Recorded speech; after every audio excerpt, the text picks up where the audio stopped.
श्री विष्णु ही नारायण, नारायण स्वरूप ही श्री सत्यनारायण। प्रेम से बोलिए श्री सत्यनारायण भगवान की जय। हर मास की पूर्णमासी के दिन सत्यनारायण भगवान की पूजा की जाती है, कथा की जाती है। श्री विष्णु का ही एक स्वरूप सत्यनारायण भगवान है। स्कंद पुराण में भगवान श्री सत्यनारायण की महिमा का वर्णन मिलता है, जिसमें स्वयं भगवान विष्णु ने नारद जी को सत्यनारायण व्रत का महत्व बताया है। आज की इस वीडियो में सभी भक्तजन मेरे साथ श्रवण करेंगे श्री सत्यनारायण भगवान की व्रत कथा, जिसे पूर्ण श्रद्धा और निष्ठा के साथ पढ़ने या सुनने से व्यक्ति की सभी मनोकामनाएं पूर्ण होती हैं। तो आइए मेरे साथ श्री सत्यनारायण भगवान की व्रत कथा का रसपान करिए। प्रेम से बोलिए श्री सत्यनारायण भगवान की जय, भगवान विष्णु की जय। एक समय नैमिषारण्य तीर्थ में तपस्या करते हुए शौनादिक 88,000 ऋषियों ने श्री सूत जी से पूछा,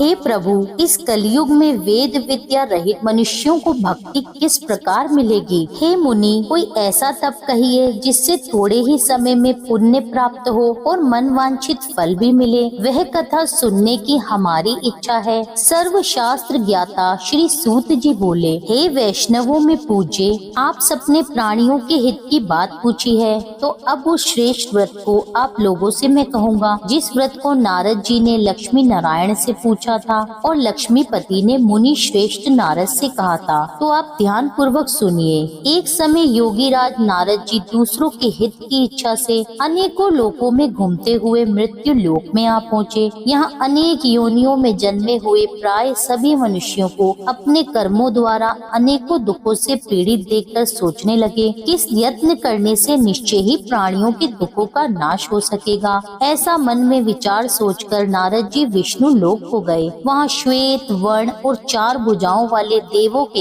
ईश नारायण को देखकर, जिनके हाथों में शंख चक्र गदा और पद्म थे तथा वरमाला धारण किए हुए थे, नारद जी भगवान विष्णु की स्तुति करके बोले, हे भगवान, आप अत्यंत शक्ति से संपन्न हैं। मन और वाणी भी आपको नहीं पा सकती। आपका आदि मध्य अंत नहीं है। निर्गुण स्वरूप, सृष्टि के आदिभूत और भक्तों के दुखों को नाश करने वाले हो, आपको मेरा नमस्कार है। नारद जी के इस प्रकार की स्तुति सुनकर भगवान विष्णु बोले, हे मुनि श्रेष्ठ, आपके मन में क्या है? आपका किस काम के लिए यहाँ आगमन हुआ है? आप निसंकोच मुझसे कहिए। तब नारद मुनि बोले, मृत्यु लोक में सब मनुष्य जो अनेक योनियों में पैदा हुए हैं, अपने अपने कर्मों के द्वारा अनेक प्रकार के दुखों से दुखी हो रहे हैं। हे नाथ, मुझ पर दया करते हैं तो बतलाइए कि उन मनुष्यों के सब दुख थोड़े ही प्रयत्न से कैसे दूर हो सकते हैं। श्री नारायण भगवान बोले, हे नारद, मनुष्यों की भलाई के लिए तुमने बहुत अच्छा प्रश्न किया है। जिस काम के करने से मनुष्य मोह से छूट जाता है, मैं उसे तुमसे कहता हूँ, सुनो। बहुत पुण्य देने वाला स्वर्ग तथा मृत्यु लोक दोनों में ही दुर्लभ एक उत्तम व्रत है। आज मैं प्रेमवश होकर तुम्हें कहता हूँ, श्री सत्यनारायण भगवान का यह व्रत अच्छी तरह से पूर्ण विधि पूर्वक करके मनुष्य आयु पर्यंत यहाँ सुख भोग कर मरने के बाद मोक्ष को प्राप्त होता है। श्री भगवान के ऐसे वचन सुनकर नारद मुनि बोले कि उस व्रत का फल क्या है, इसका विधान क्या है और किसने इस व्रत को किया है, किस दिन से यह व्रत करना चाहिए, आप विस्तार से कहिए। भगवान बोले, दुख शोक आदि को दूर करने वाला, धन धान्य को बढ़ाने वाला, सौभाग्य तथा संतान को देने वाला यह व्रत सब स्थानों पर विजयी करने वाला है।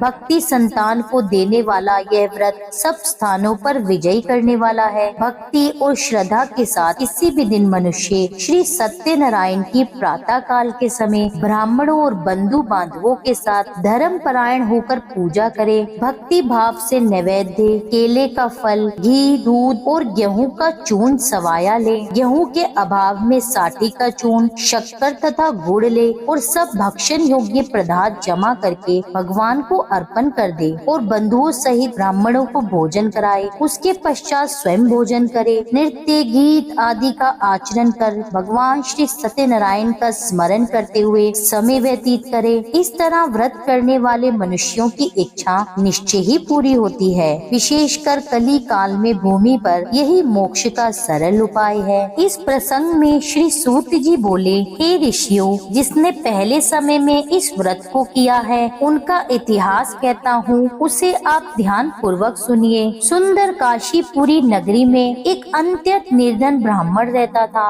वह भूख और प्यास से बेचैन हुआ नित्य पृथ्वी पर घूमता था। ब्राह्मणों से प्रेम करने वाले भगवान ने ब्राह्मण को दुखी देखकर बूढ़े ब्राह्मण का रूप धरकर उसके पास जाकर बड़े आदर भाव से पूछा, हे विप्रवर, नित्य दुखी हुआ पृथ्वी पर क्यों घूमते हो? हे श्रेष्ठ ब्राह्मण, यह सब मुझसे कहो, मैं सुनना चाहता हूँ। तब ब्राह्मण बोला, मैं निर्धन ब्राह्मण हूँ, भिक्षा के लिए पृथ्वी पर घूमता फिरता हूँ। हे भगवान, यदि आप इसका उपाय जानते हो तो कृपया करके आप मुझसे कहिए। वृद्ध ब्राह्मण के रूप में श्री भगवान बोले कि सत्यनारायण भगवान मनवान फल देने वाले हैं, इसलिए हे ब्राह्मण, तुम उनका पूजन कर जिनके करने से मनुष्य सब दुखों से मुक्त हो जाता है। ब्राह्मण को व्रत का सारा विधान बतलाकर बूढ़े ब्राह्मण का रूप धारण करने वाले श्री सत्यनारायण भगवान अंतर ध्यान हो गए। जिस व्रत को वृद्ध ब्राह्मण ने मुझे बतलाया है मैं उसको जरूर करूँगा। ऐसा निश्चय करके उसे सारी रात्रि नींद नहीं आई। वह सवेरे उठकर श्री सत्यनारायण के व्रत का निश्चय कर भिक्षा के लिए चल दिया। उसे भिक्षा में बहुत सा धन मिला, जिससे बंधु बांधवों के साथ उसने श्री सत्यनारायण का व्रत किया। इसके करने से वह ब्राह्मण सब दुखों से छूटकर अनेक प्रकार की संपत्तियों से युक्त हुआ। उस समय से वह ब्राह्मण हर मास व्रत करने लगा। इस तरह श्री सत्यनारायण भगवान के व्रत को जो कोई करेगा वह मनुष्य सब दुखों से छूट जाएगा। इस तरह नारद जी ने नारायण का कहा हुआ ये व्रत मैंने तुमसे कहा। हे विप्रो, अब मैं और क्या कहूँ? ऋषि बोले, हे मुनीश्वर, संसार में इस ब्राह्मण से सुनकर किसने इस व्रत को किया, अब हम यह भी सुनना चाहते हैं। इसके लिए हमारे मन में अपार श्रद्धा है। श्री सूत जी बोले, हे मुनियों, जिसने इस व्रत को किया है वह सब सुनो।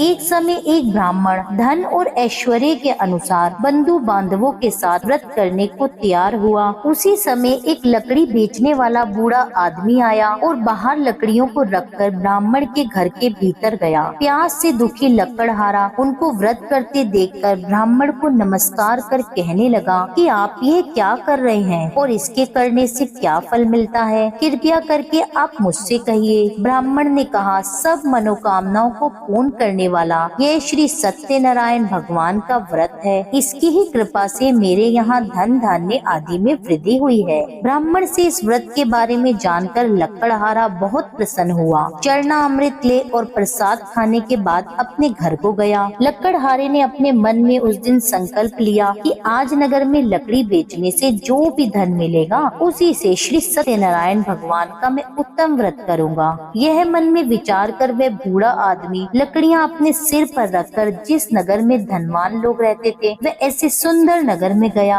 उस रोज वहाँ पर उसे लकड़ियों का दाम पहले दिनों से भी चौगुना मिला। तब वह बूढ़ा लकड़हारा दाम लेकर अति प्रसन्न होकर पक्के केले की पुल्ली, शक्कर, घी, दूध, दही और गेहूं का आटा इत्यादि भगवान श्री सत्यनारायण के व्रत की कुल सामग्रियों को लेकर अपने घर को लौट आया। फिर उसने अपने बंधु बांधवों को बुलाकर विधि विधान के साथ भगवान श्री सत्यनारायण का पूजन और व्रत किया। उस व्रत के प्रभाव से वे बूढ़ा लकड़हारा धन पुत्र आदि से युक्त हुआ और संसार के समस्त सुख भोग कर अंत में बैकुंठ को चला गया। इस प्रसंग में श्री सूत जी बोले, हे श्रेष्ठ मुनियों, अब मैं आगे की कथा कहता हूँ, सुनो। पहले समय में उल्कामुख नाम का एक बुद्धिमान राजा था। वह सत्य वक्ता और जितेंद्रिय था। प्रतिदिन देव स्थानों पर जाता तथा गरीबों को धन देकर उनके कष्ट दूर करता था। उसकी पत्नी कमल के समान मुख वाली और सती साध्वी थी। व्रतशिला नदी के तट पर उन दोनों ने श्री सत्यनारायण का व्रत किया। उस समय में वहाँ एक साधु वैश्य आया।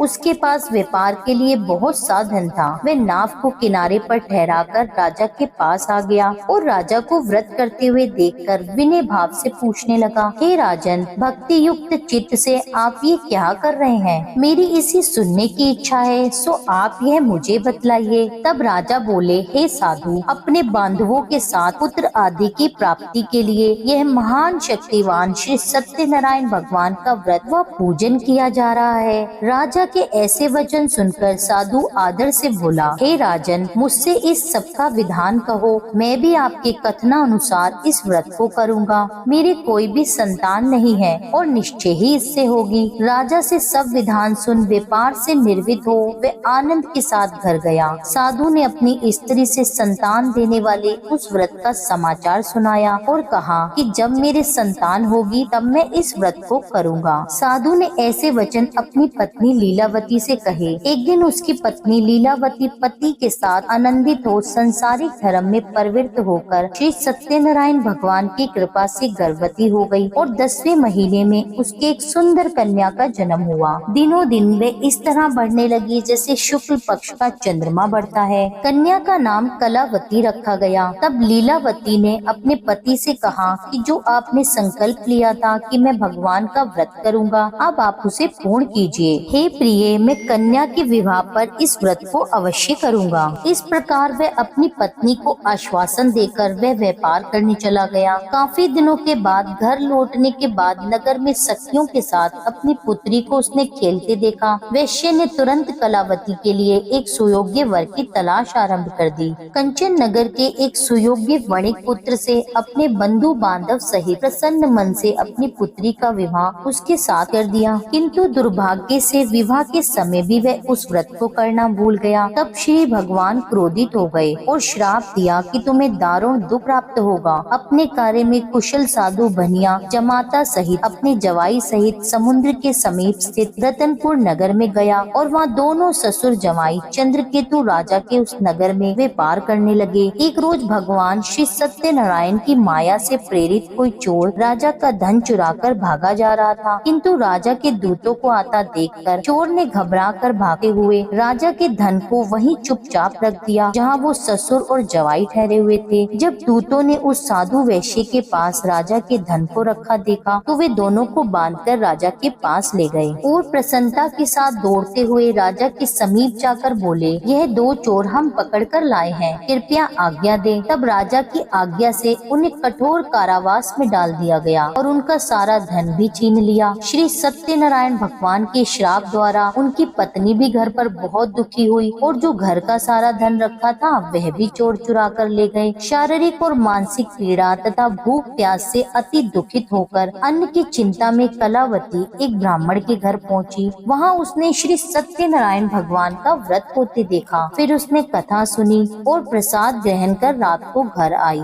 माता ने कलावती से कहा, हे पुत्री, अब तक कहाँ रही और तुम्हारे मन में क्या चल रहा है? कलावती बोली, हे माता, एक ब्राह्मण के घर श्री सत्यनारायण भगवान का व्रत होते देखा है। कन्या के ऐसे वचन सुनकर लीलावती भी भगवान के पूजन की तैयारी करने लगी। लीलावती ने परिवार और बंधुओं सहित श्री सत्यनारायण भगवान का पूजन किया और वर मांगा कि मेरे पति और दामाद शीघ्र ही घर आ जाएं। साथ ही यह भी प्रार्थना की कि हम सबका अपराध क्षमा करो। श्री सत्यनारायण भगवान उस व्रत से संतुष्ट हो गए और राजा चंद्रकेतु को स्वप्न में दर्शन देकर कहने लगे, हे राजन, दोनों वैश्यों को प्रातःकाल ही छोड़ दो और उनका सब धन जो तुमने ग्रहण किया है वह उन्हें दे दो, नहीं तो मैं तेरा राज्य, धन, पुत्र आदि सब नष्ट कर दूंगा। राजा से ऐसे वचन कहकर भगवान अंतर्ध्यान हो गए। प्रातःकाल राजा चंद्रकेतु ने सभा में अपना स्वप्न सुनाया और फिर दोनों वणिक पुत्रों को कैद से मुक्त करके सभा में बुलाया। दोनों ने आते ही राजा को नमस्कार किया। राजा मधुर वाणी में बोला, हे महानुभावों, भाविवश तुम्हें ऐसा कठिन दुख प्राप्त हुआ है, अब तुम्हें कोई भय नहीं है। ऐसा कहकर राजा ने उनको नए नए वस्त्र आभूषण पहनाए और उनका जितना भी धन लिया था उससे दुगना धन देकर आदर सहित विदा किया। अब दोनों वैश्य अपने घर को चल दिए। श्री सूत जी बोले, वैश्य ने मंगलाचार करके यात्रा आरंभ कर दी और अपने नगर को चला। उनकी थोड़ी ही दूर निकलने पर दंडी वेशधारी श्री सत्यनारायण ने उनसे पूछा, हे साधु, तेरी नाव में क्या है? अभिमानी वणिक हंसता हुआ बोला, हे दंडी, आप क्यों पूछते हैं? क्या धन लेने की इच्छा है? अभी मेरी नाव में तो बेल और पत्ते भरे हैं। वैश्य का कठोर वचन सुनकर भगवान ने कहा, तुम्हारा वचन सत्य हो। दंडी ऐसा कहकर वहाँ से चल दिए और कुछ दूर जाकर समुद्र के किनारे बैठ गए। दंडी के जाने पर वैश्य ने नित्य कर्म करने के बाद नाव को ऊंची ऊंची देखकर अचंभा किया और नाव में बेल पत्ते आदि देखकर मूर्छित होकर जमीन पर गिर पड़ा। फिर होश में आने पर अत्यंत शोक प्रकट करने लगा। तब उसका जवाई बोला कि आप शोक न करें, ये दंडी जी का श्राप है, अतः हमें उनकी शरण में चलना चाहिए, तभी हमारी मनोकामना पूर्ण होगी। दामाद के ऐसे वचन सुनकर साधु वणिक दंडी के पास पहुंचा और अत्यंत भक्ति भाव से नमस्कार करके बोला, हे भगवान, आपकी माया से मोहित ब्रह्म आदि भी आपके रूप को नहीं जानते, तब मैं अज्ञानी कैसे जान सकता हूँ। आप मुझ पर प्रसन्न होइए, मैं अपनी सामर्थ्य अनुसार आपकी पूजा करूँगा। मेरी रक्षा कीजिए और मेरे पहले के समान नौका में धन भर दीजिए। उसके इस प्रकार से भक्ति युक्त वचन सुनकर भगवान प्रसन्न होकर उसको इच्छा अनुसार वर देकर अंतर ध्यान हो गए। तब उन्होंने नाव पर आकर देखा कि नाव धन से परिपूर्ण है। फिर वे भगवान श्री सत्यनारायण का पूजन कर साथियों सहित अपने नगर को चल दिए। जब अपने नगर के निकट पहुँचे तब उन्होंने अपने घर पर दूत भेजा। दूत ने साधु के घर जाकर उसकी पत्नी को नमस्कार करके कहा कि साधु और आपके दामाद सहित इस नगर के समीप आ गए हैं। ऐसा वचन सुन साधु की पत्नी ने बड़े ही हर्ष के साथ सत्य देव का पूजन कर अपनी पुत्री से कहा, मैं अपने पति के दर्शन को जाती हूँ, तुम कार्य पूर्ण करके शीघ्र आना, पूजा पूर्ण कर लेना। माता के ऐसे वचन सुनकर कलावती प्रसाद छोड़कर पति के पास गई। प्रसाद की अवज्ञा के कारण भगवान सत्य देव ने रुष्ट हो उसके पति को नाव सहित पानी में डुबो दिया। कलावती अपने पति को न देखकर रोती हुई जमीन पर गिर पड़ी। इस तरह नौका को डूबा हुआ और कन्या को रोता देख साधु दुखी हो गया और दुखित स्वर में भगवान से बोला, हे प्रभु, मुझसे या मेरे परिवार से जो भूल हुई है उसे आप क्षमा करो। उसके दीन वचन सुनकर भगवान सत्यदेव प्रसन्न हो गए और आकाशवाणी हुई, हे साधु, तेरी कन्या मेरे प्रसाद को छोड़कर आई है, इसलिए उसका पति अदृश्य हुआ है। यदि वे घर जाकर प्रसाद खाकर लौटे तो इसे इसका पति अवश्य मिलेगा। ऐसी आकाशवाणी सुनकर कलावती ने घर पहुंचकर प्रसाद खाया, फिर आकर पति के दर्शन किए। तत्पश्चात साधु ने बंधु बांधवों सहित श्री सत्यनारायण का विधि पूर्वक पूजन किया। उस दिन से वे प्रत्येक पूर्णिमा को श्री सत्यनारायण भगवान का पूजन और कथा करने लगा और फिर इस लोक का सुख भोग कर अंत में स्वर्ग लोक हो गया। इस प्रसंग के बाद श्री सूत जी बोले, हे ऋषियों, मैं और भी एक कथा कहता हूँ, तुम सुनो। प्रजा पालन में लीन तुंगध्वज नाम का एक राजा था। उसने भी भगवान का प्रसाद त्याग कर बहुत दुख पाया। एक समय वन जाकर वह वन्य पक्षियों को मारकर बड़ के नीचे बैठा। वहाँ उसने ग्वालों को भक्ति भाव से बांधवों सहित श्री सत्यनारायण का पूजन करते हुए देखा। राजा ये देखकर अभिमानवश वहाँ नहीं गया और न ही नमस्कार किया। जब ग्वालों ने भगवान का प्रसाद उसके सामने रखा तो वह प्रसाद को त्याग कर अपनी सुंदर नगरी को चला। वहीं उसने अपना सब कुछ नष्ट पाया तो वह जान गया कि यह सब भगवान ने ही किया है। तब वह विश्वास कर ग्वालों के समीप गया और विधि पूर्वक पूजन कर प्रसाद खाया तो भगवान श्री सत्यनारायण की कृपा से पहले जैसा था उसका सब कुछ वैसा ही हो गया। फिर दीर्घ काल तक वह सुख भोग कर मरने पर स्वर्ग लोक हो गया। जो मनुष्य इस परम दुर्लभ व्रत को करेगा, भगवान की कृपा से उसे धन धान्य की प्राप्ति होती है तथा सब मनोरथ पूर्ण होकर अंत में वैकुंठ धाम को जाता है। जो मनुष्य इस परम दुर्लभ व्रत को करेगा, श्री सत्यनारायण भगवान की कृपा से अपार धन की उसे प्राप्ति होगी। इस व्रत के प्रभाव से निर्धन धनी बंदी बंधन से मुक्त होकर निर्भय हो जाता है। संतानहीन को संतान की प्राप्ति होती और सभी मनोरथ पूर्ण होकर अंत में वैकुंठ धाम को जाता है। यह सत्य है। श्री सूत जी कहते हैं कि ब्राह्मणों की मैंने आपको श्री सत्यनारायण भगवान की यह पावन कथा सुनाई है। इस व्रत का पालन करके मनुष्य सभी दुखों से मुक्त हो जाता है। विशेषता कलयुग में श्री सत्यनारायण की पूजा महान फल देने वाली है। इन देवता को कोई सत्यनारायण कहते हैं तो कोई सत्य देव कहते हैं। अनेक रूपों में श्री सत्यनारायण भगवान सभी के मनोरथों को पूर्ण करते हैं। यह सनातन सत्य देव कलयुग में सत्य व्रत के रूप में अवतरित होंगे। हे श्रेष्ठ मुनियों, जो मनुष्य नित्य इसका पठन व श्रवण करता है, श्री सत्यनारायण भगवान की कृपा से उसके सभी पाप नष्ट हो जाते। प्रेम से बोलिए श्री सत्यनारायण भगवान की जय। श्री सत्यनारायण संपूर्ण व्रत कथा समाप्त है। अब आप सुनिए श्री सत्यनारायण भगवान की आरती। जय लक्ष्मी रमणा स्वामी, जय लक्ष्मी रमणा सत्यनारायण स्वामी, जनपातक हरणा। जय लक्ष्मी रमणा रतन जड़ित सिंहासन, अद्भुत छवि राजे। नारद करत निराजन, घंटा ध्वनि बाजे। जय लक्ष्मी रमणा प्रगट भये कलिकारण, द्विज को दर्श दियो। बूढ़ो ब्राह्मण बन कर कंचन महल कियो। जय लक्ष्मी रमणा दुर्बल भील कठारो, इन पर कृपा करी। चंद्रचूड़ एक राजा, जिनकी विपत्ति हरी। जय लक्ष्मी रमणा वैश्य मनोरथ पायो, शरधा तज दीनो। सो फल भोग्यो प्रभु जी, फिर स्तुति कीनी। जय लक्ष्मी रमणा भाव भक्ति के कारण, छिन छिन रूप धर्यो। शरधा धारण कीनी, तिनको काज सरयो। जय लक्ष्मी रमणा ग्वाल बाल संग राजा, वन में भक्ति करी। मन वांछित फल दीनो, दीन दयाल हरि। जय लक्ष्मी रमणा चढ़त प्रसाद सवाया, कदली फल मेवा। धूप दीप तुलसी से, राजी सत्य देवा। जय लक्ष्मी रमणा श्री सत्यनारायण जी की आरती, जो कोई नर गावे, प्रेम सहित गावे। कहत शिवानंद स्वामी, कहत हरि हर स्वामी, मन वांछित फल पावे।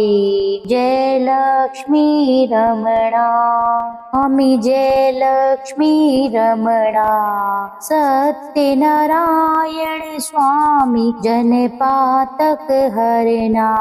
जय लक्ष्मी रमणा। यह था आज का वीडियो। उम्मीद करती हूँ यह वीडियो आपको पसंद आया होगा। कथा पसंद आई हो तो मेरे चैनल को सब्सक्राइब कर लीजिए और वीडियो को लाइक कर दीजिए। मिलती हूँ आपसे एक अगली वीडियो में। जब तक के लिए जय श्री राधे।